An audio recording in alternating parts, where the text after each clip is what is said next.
Hi and welcome back to Cheeky Crypto. Today, guys, we're going to be jumping down into the world of BTC, taking a look at the most recent price action, what we think is likely to happen next, and all that wonderful stuff. As I get into this video, if you find it useful and informative, smash that like button. I do appreciate that. If you're new to the channel, then why not go ahead and subscribe, tap the bell, select all the notifications, and in doing so, you will be kept up to date with absolutely everything that we do here at Cheeky Crypto. And if you haven't yet joined us in Discord, check it out, linked in the description down below. It's a fantastic community talking crypto 24/7. It's completely free, and I don't think you'll be disappointed by what you find down there, so go ahead and check it out. In this video, we're going to be taking a look at Bitcoin using Elliott Wave theory. If any of it is alien to you, check out Cheeky School, also linked in the description below, where we are running a 50% off on the Elliott Wave theory course there, so you can get a better understanding over what is going on in the crypto space using Elliott Wave theory. Okay, let's make a start with this though. Bitcoin paired up with USDT on the hourly chart, and Binance is our data source.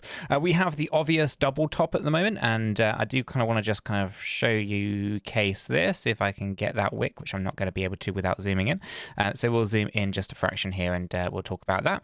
Okay, so right up here we have a double top. Basically, this is where the price reaches a local high that we had originally hit. So you can see one over here, and we come up into this area here. Now, normally a double top is bearish, and I say normally because I think there's other things going on in the background here that we should all be aware of, but basically a double top would be a bearish signal, as in you fail to push past the previous high, and therefore you go back down.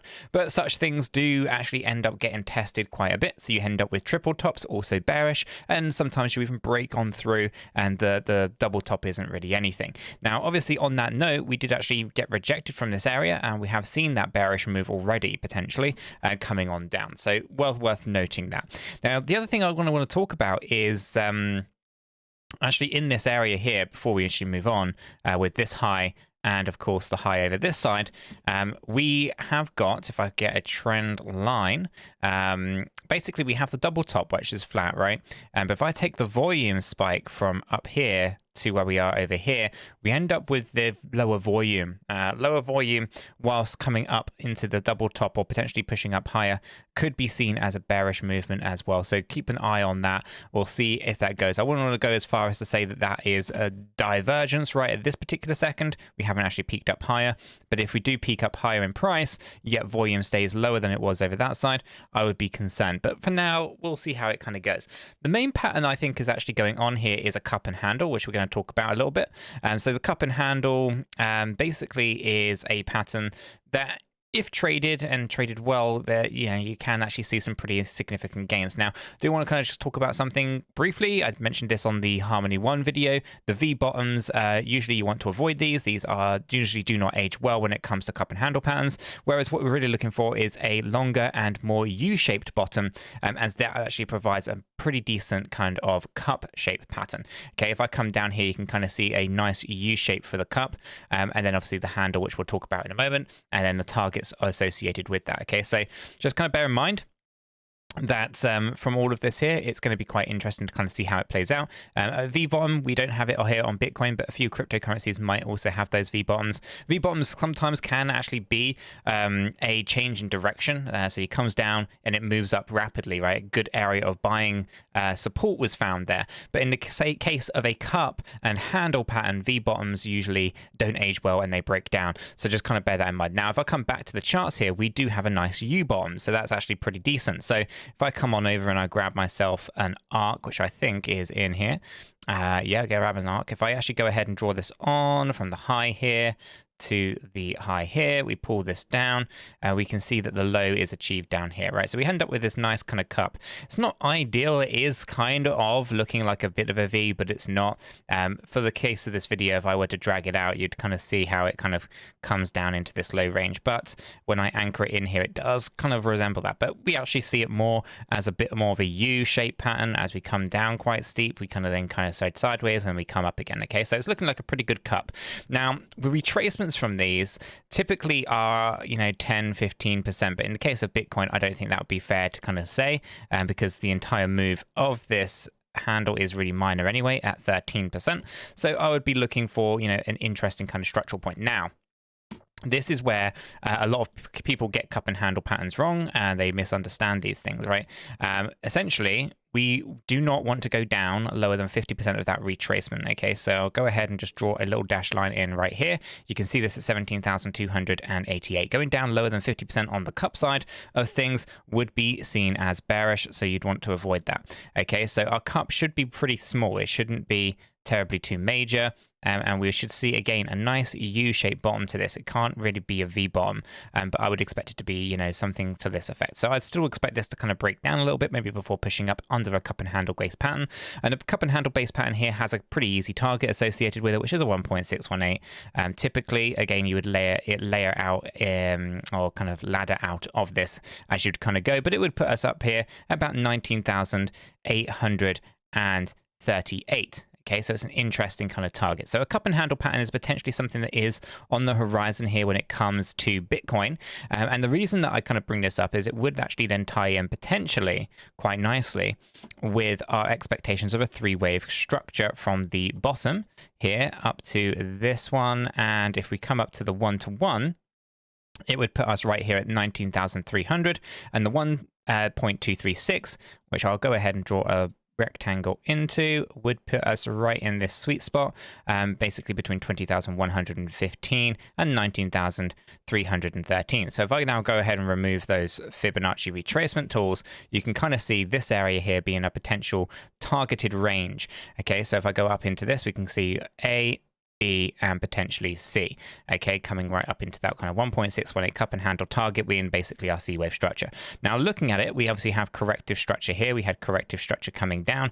Originally, I was thinking maybe we're in some kind of corrective structure like this. This actually now is parked based on the idea that we actually do break out of this area here. Essentially, we should actually push up higher and making it an ABC structure like this. So this area of supply right now may actually be churning, right? So we can see that we were up here as an area of demand, and now we've become an area of supply. The question is, are we actually going to get this breakout, or are we going to break on down? These are the questions that we need to kind of think about. Technically speaking, we can have this C wave complete here. It doesn't have to go any higher. A double top, as I said at the beginning of this video, is bearish, and therefore we have to kind of consider that. The cup and handle pattern has a low success rate anyway, of around 67 to 69%, I believe. And if this cup does come down and breaks down lower than 17,200, sorry, this handle does, then actually this whole pattern really is void at that point, and you want to kind of be a little bit cautious about whether you're thinking bullish or bearish. So essentially, we have to kind of consider that we were in a previous area of demand that does look like it is acting as supply.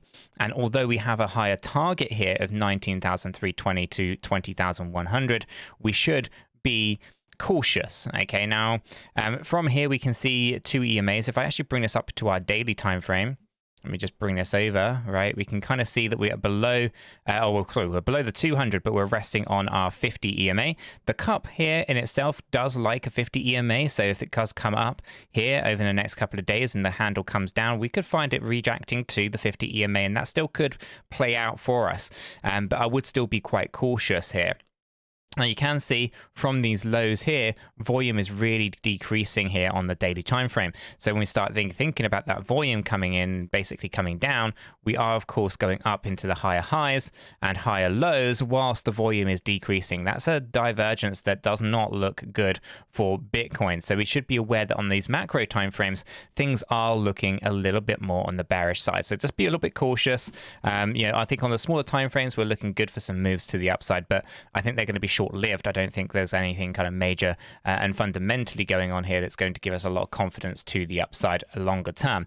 Now, as I come up to the weekly, this also comes down, and it's very, very obvious from a weekly time frame, right? Not only, let me actually grab hold of our circular thing here. Not only do we have this, which is our death cross, right, in the making, okay, our 250 EMA, okay, our death cross right here, okay, that's coming soon to a crypto exchange near you, if you will.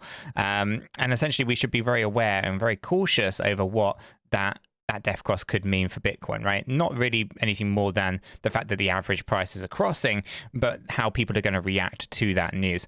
And the other really obvious thing about our weekly time frame here is that we are doing that typical thing, and I talk about this all the time, and that is we are going up into those higher highs and higher lows. Now we can break up higher, and you can kind of see that the top end of our parallel channel could potentially be right up there on that 1.618 cup and handle breakout.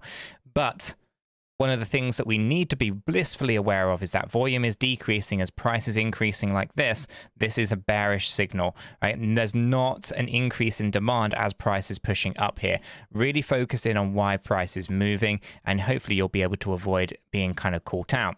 Now, like I said, you can take advantage of the smaller time frames from trading, but you don't want to get caught out by it where possible. You can, of course, see that this is the previous area of demand that does look like it could potentially be turning into our supply area, and we could be looking to break down towards our $13,000 to $11,000 ranges just down here, this previous area of support. So just kind of bear this in mind, that we had this kind of run up here in 2019, and this is where we got rejected from. We came down into March of 2020 very significantly, and then we went into that bull run.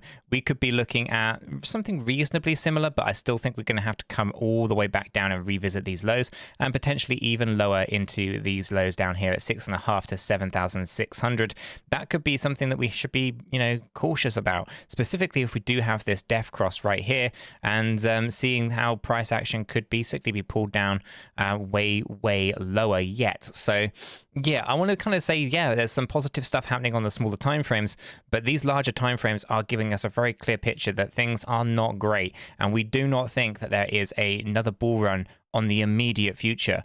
No, I think essentially what we'd want to really focus in on is where the money is going, or who has kind of been focusing on who's buying and who's selling. So as I kind of bring up our wallet counts, we want to be aware of who is selling their Bitcoin into this movement to the upside.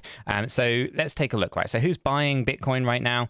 Well, we can see here we have the low retailers. They're kind of buying up, except for the Dolphin side, the 10 Bitcoin or more. They're actually taking some of the liquidity that is provided here and coming out. But for the most part, we have shrimps and krill here, basically 0.1 Bitcoin or 1 Bitcoin or more. These guys are buying. And if we take a look at the larger size wallets, what we can see is we can see that basically we've got the sharks 100 Bitcoin or more. They're kind of starting to come down as price goes up. Likewise, we can see that the whales here with 1,000 Bitcoin or more, price goes up, and these guys are starting to come on down here. No change with the Kraken. So essentially, when it comes to understanding who's buying and who's selling, it does look like just retail investors are kind of FOMOing into the movement to the upside, yet actually aren't at a strong kind of level.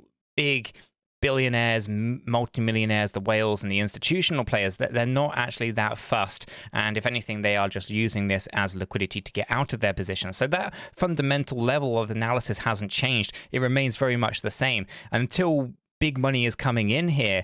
There isn't really going to be any significant change in price action for BTC, in my humble opinion. Instead, I think a lot of retail investors are basically just gifting their USDT over to the larger whale investors who are basically shunning them with their Bitcoin holdings. At some point, this market will come down. We haven't seen the full breakdown yet from FTX and what Alameda Research, BlockFi, and all the things that are going on there.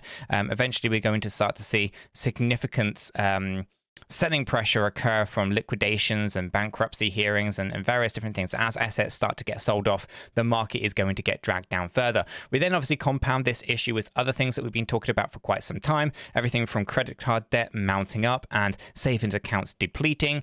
We are seeing, kind of a moment in time where retail investors are not fully aware of what is about to happen. And what we're going to be seeing essentially is going to be a mass sell-off as people are looking to consider rather becoming homeless or having their homes repossessed, or holding their Bitcoin, or alternatively selling their Bitcoin, keeping their roofs above their heads and their houses, and paying their mortgage payments, paying off their credit cards, and all this other mountain debt that is piling up in the background.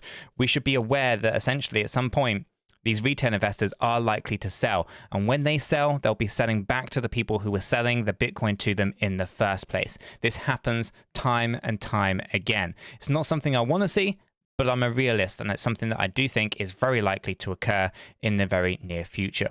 I'm going to leave this video right there, though, guys. Hopefully it's helped you in understanding what's going on, what my expectations are with Bitcoin on the shorter time frame and the longer time frames. If you have, hit the like button. I appreciate that. If you're new to the channel, subscribe, tap the bell, select all the notifications to stay up to date with all the videos that we do here at Cheeky Crypto. Don't forget to join us down in Discord, linked in the description below. Guys, until the next one, have a fantastic day.